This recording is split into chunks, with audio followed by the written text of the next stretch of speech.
yun, ngayong gabi bago tayo mag-start, i-upgrade ko naman muna yung sarili kong rifle. So, ito yung BSR-10 ko, yung double bell. Lalaro kasi tayo sa Sunday. Medyo matagal na rin ako hindi nakakalaro, so kailangan natin magpapawis. Inaalikabok na rin kasi yung mga gamit ko, kaya try natin maglaro ulit. So yun guys, gagawin lang naman natin dito is magpapalit tayo ng inner barrel at half rubber. Kasi medyo hindi na ganun kaganda yung Accio kasi siguro dala na rin ng katagalan at sa tagal na rin na hindi nagagamit. Sa internals, wala naman itong ibang problema. Yun lang. Smooth pa rin talaga siya. So yun guys, disassemble ko muna. May bala pa na to. Sorry. Disassemble muna natin at palitan na natin ang inner barrel. Para ready na tayo sa Sunday. Bala pa pala ako. 45 pa.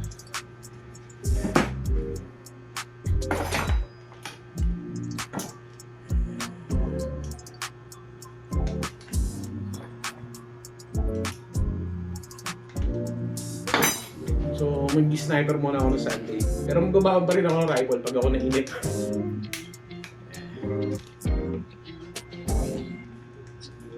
At magbababa rin pala ako ng FPS kasi medyo mataas ang FPS.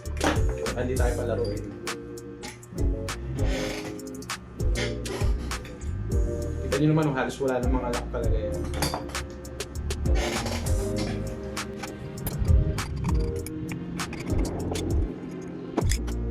Yun guys, makikita nyo, sa tagal kong ginagamit yung rifle na to, stock barrel pa rin yung install sa kanya.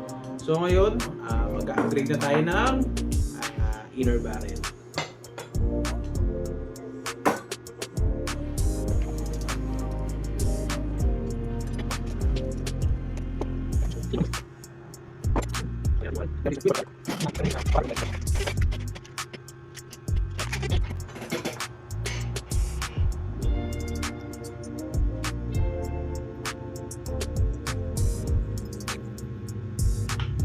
Siyempre, Teflon para sa mas magandang air seal.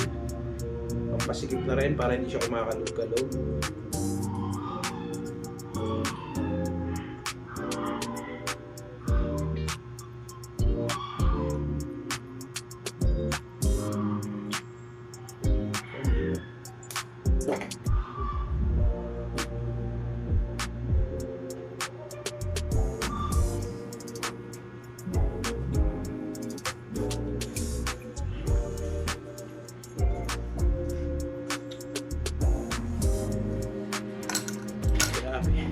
Nalimutan ko na magpalit.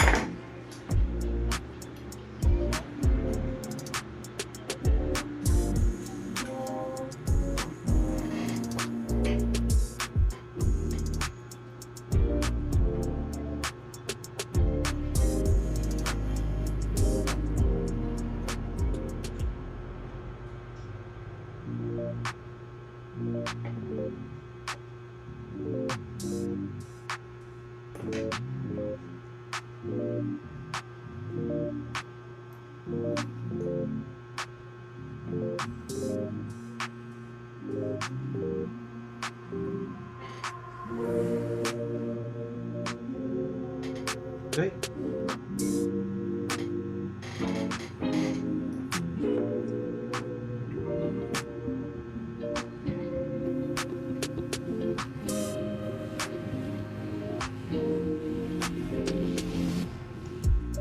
Hindi na ito ako marunong magpalit.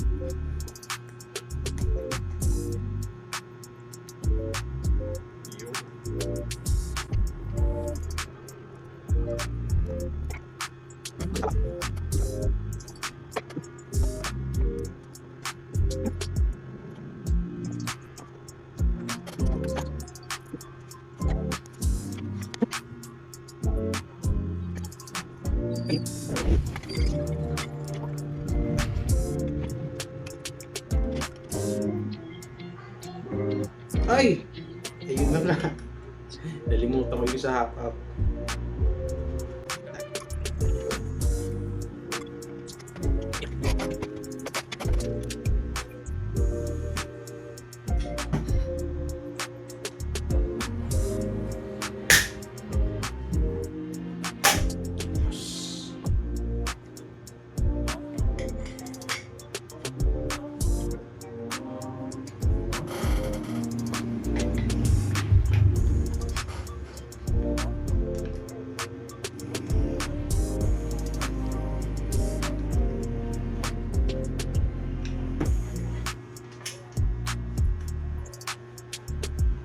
Testing. Oh.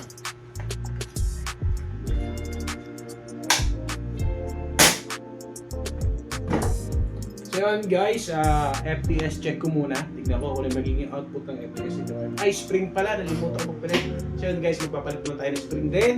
FPS check natin. 20. Ito natin kung makakalaro ba tayo sa Sunday. Okay. Ay, Diyos ko po. Sumura taas. 590 FPS.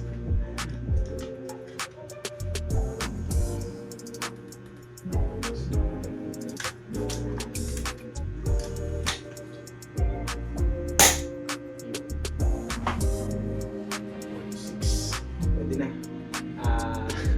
Taas pa rin talaga. Yun, magpapalit mo tayo ng spring.